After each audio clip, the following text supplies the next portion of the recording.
Historias de la economía.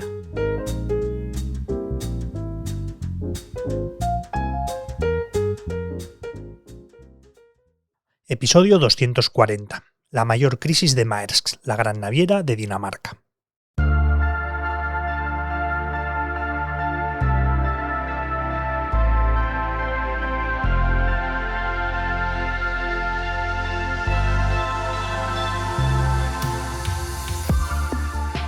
Durante más de un siglo, Maersk ha sido capaz de navegar al ritmo de la economía mundial. Nacida en 1904 como una modesta naviera familiar danesa, la compañía se convirtió poco a poco en una pieza decisiva del comercio global y de la transformación de la logística. Su historia no es solo la de una empresa, por muy importante que sea, sino la del propio sistema que sostiene el intercambio de mercancías entre países y continentes, cruzando guerras, crisis y hasta revoluciones tecnológicas, redefiniendo cómo se mueve el mundo. El germen de la compañía fue fundada por Arnold Peter Møller, descendiente por parte de madre de una de las familias pesqueras y comerciantes de mayor tradición de la región. De hecho, su abuelo, Hans Nielsel Jeppesen, era conocido como el Rey de Dragør. Aunque el principal apoyo que encontró AP, como era conocido, fue el de su propio padre, Peter Meyers Møller, un capitán de barco con décadas de experiencia y un navegante pionero, al ser el primero de Dinamarca en apostar por barcos de vapor en lugar de veleros. En plena segunda revolución industrial en la pequeña ciudad de Svendborg, fundan una modesta empresa, la Compañía Naviera de Svendborg, dedicada inicialmente al transporte marítimo de pasajeros, con 3 buques en su haber.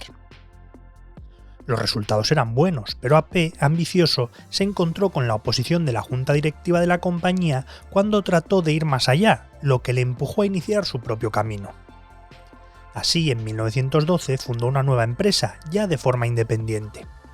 Ese control absoluto sobre el destino de la compañía facilitó la rápida expansión que llevó a cabo en los siguientes años. Y es que Maersk nació en un momento idóneo, pues la Primera Guerra Mundial generó un entorno fascinante para el comercio y el transporte marítimo. Maersk logró así consolidarse rápidamente como la naviera líder de Dinamarca. De hecho, pronto se estableció como broker logístico, lo que le aportó importantes ganancias.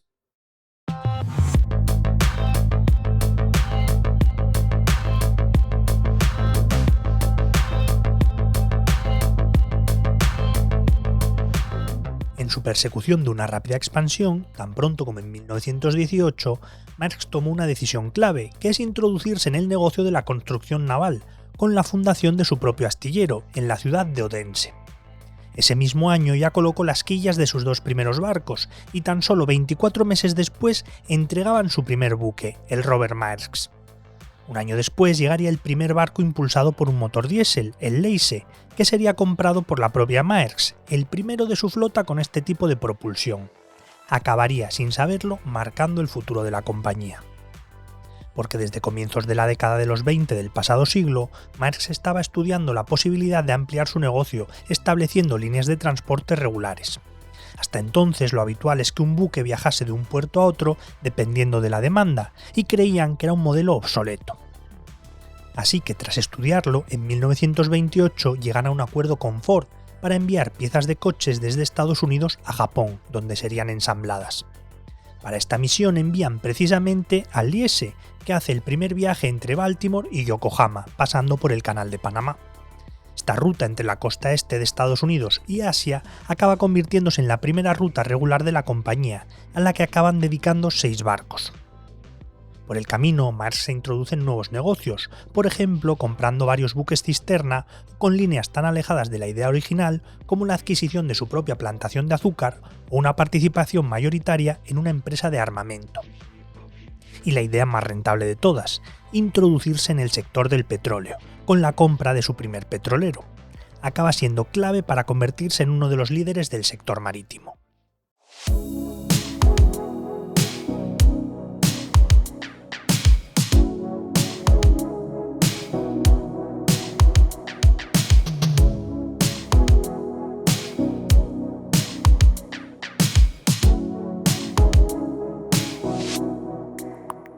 Cuando estalla la Segunda Guerra Mundial, Maersk era la segunda naviera más grande de Dinamarca, con un total de 46 buques.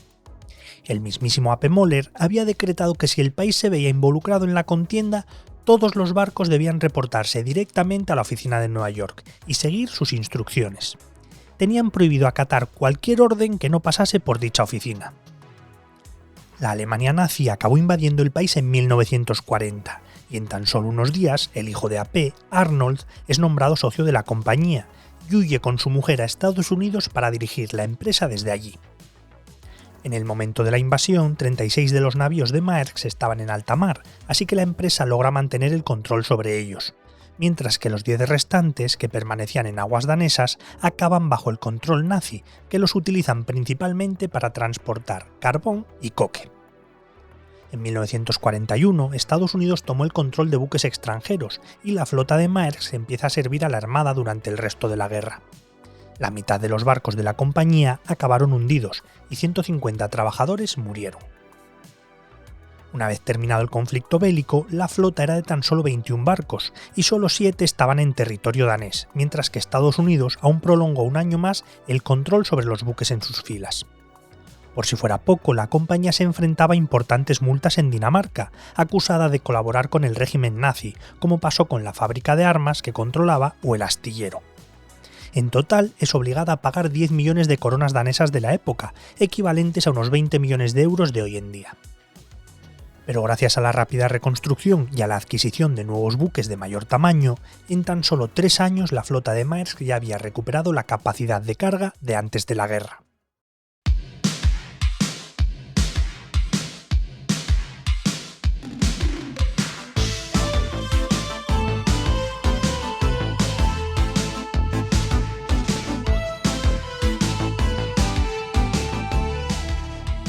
Y en ese momento es el negocio del transporte de petróleo el que impulsa las cuentas de la naviera, convertida ya en una de las más importantes del mundo. Maersk Line, como denominaron a la filial de transporte regular de mercancías, aunque cada vez contaba con más rutas tanto entre Europa y Estados Unidos como entre Estados Unidos y Asia, aún era un pequeño actor en un mercado aún por explotar. Mientras que entre los 50 y los 70 el transporte de crudo en barcos cisterna se consolidó como el principal negocio de la compañía. Pero todo estaba a punto de cambiar. Porque la llegada del contenedor estandarizado cambiaría para siempre el transporte a nivel global, especialmente el marítimo. Este sistema permitía mover mercancías de forma más rápida, eficaz y segura, y aunque el primer buque portacontenedores zarpó del puerto de Newark en 1956, aún tendrían que pasar años antes de que este sistema se convirtiera en el estándar logístico. A Maersk llegó aún más tarde, en 1975, cuando el barco Adrián partió de Port Elizabeth con 385 contenedores a bordo. Y aún así, en ese momento, nadie podía predecir la magnitud de la revolución que estaba por venir en la industria naviera. La evolución fue tan rápida que el transporte de contenedores crecía a un ritmo del 20% anual, y 10 años después la mayoría de navieras tradicionales ya utilizaba contenedores o estaba en proceso de hacerlo. Mientras tanto, Maersk no dejaba de sumar nuevos hitos por otros lados. Así, su astillero era capaz de fabricar barcos cada vez más grandes, con petroleros que se convierten en los mayores de Europa. En su camino hacia la diversificación, lanza su propia aerolínea en 1968, que acabaría cerrando en 2005, y se introduce en el negocio del gas, con su primer buque cisterna para su transporte. Pero en este nuevo escenario, el transporte marítimo y la logística ya estaban empezando a jugar un papel clave en la globalización del comercio. Con los contenedores y el código de barras, el facilitador oculto del comercio mundial, cualquier fabricante podía vender sus productos en todo el mundo. Inicialmente, Maersk se centra en el comercio transpacífico, con cada vez más buques en ruta. En 1988 pasan muchas cosas en la compañía. Apuesta por cruzar el Atlántico con nuevas líneas entre Europa y Estados Unidos. Se introduce en el negocio de la fabricación de sus propios contenedores. Y su astillero produce el buque más grande del mundo, con capacidad para cargar 4.300 containers. En tan solo 3 años fabrica 11 más. Tras la caída del muro de Berlín, la globalización se intensifica aún más, surgiendo nuevas oportunidades en mercados aún inexplorados. En poco tiempo, Maersk pasó de trabajar con 40 países a hacerlo con más de 100.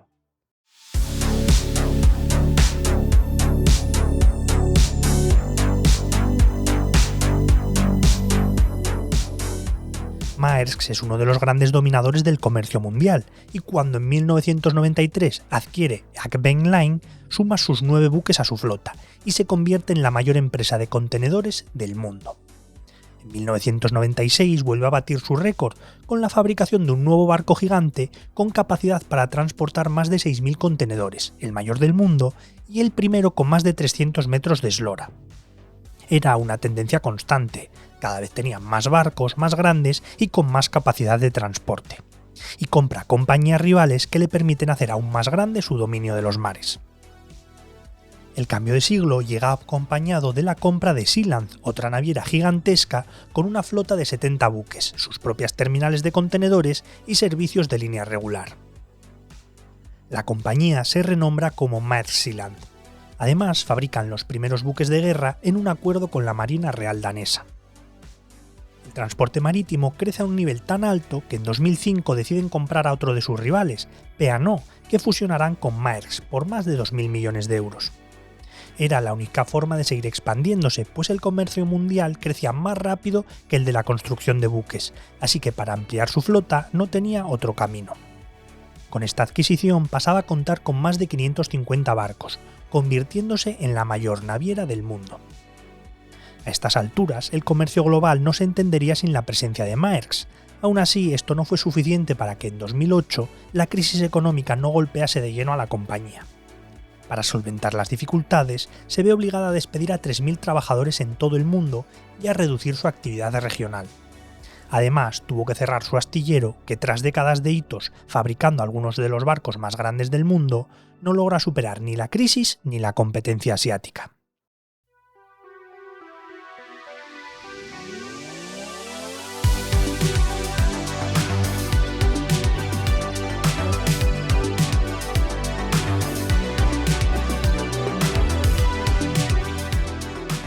Una vez tomadas estas medidas y con la crisis económica superada, Maersk recupera sus ambiciones expansionistas. Así, para 2017, recupera el trono del transporte de contenedores, además con barcos cada vez más modernos y sostenibles, impulsados por nuevos combustibles como metanol. Pero nadie en el sector estaba preparado para lo que estaba por venir. El COVID provocó una crisis logística sin precedentes, generando graves cuellos de botella en el transporte marítimo, que disparó los precios, alimentando aún más la espiral inflacionista impulsada por la pandemia. Y cuando este problema aún no estaba superado, llegó uno aún más grave, la crisis del Mar Rojo, que obligó a las navieras a buscar rutas alternativas más largas para evitar los ataques piratas en la zona. Un espejismo que además esconde una situación de gran sobrecapacidad en el negocio del transporte marítimo. Sobran barcos. Hoy podemos hablar claramente del fin de la era dorada del transporte de contenedores, y Maersk, como su máximo exponente, ha cerrado 2025 con pérdidas, señal clara de que la industria está en una nueva fase, marcada por la sobrecapacidad, la caída de las tarifas y los ajustes estructurales. Con la reconfiguración constante de la cadena de suministros, marcada por decisiones geopolíticas, la demanda es menor, mientras que nuevos buques siguen llegando al mercado. De momento, la naviera danesa ya ha anunciado el despido de más de 1.000 trabajadores, para tratar de mitigar su crisis, y no está claro que vaya a ser la última medida, porque el futuro del sector se enfrenta a sus horas más oscuras. La edición sonora y la selección musical de este capítulo son de Remo Vicario, mientras que el texto y la locución son míos y soy Javier Calvo.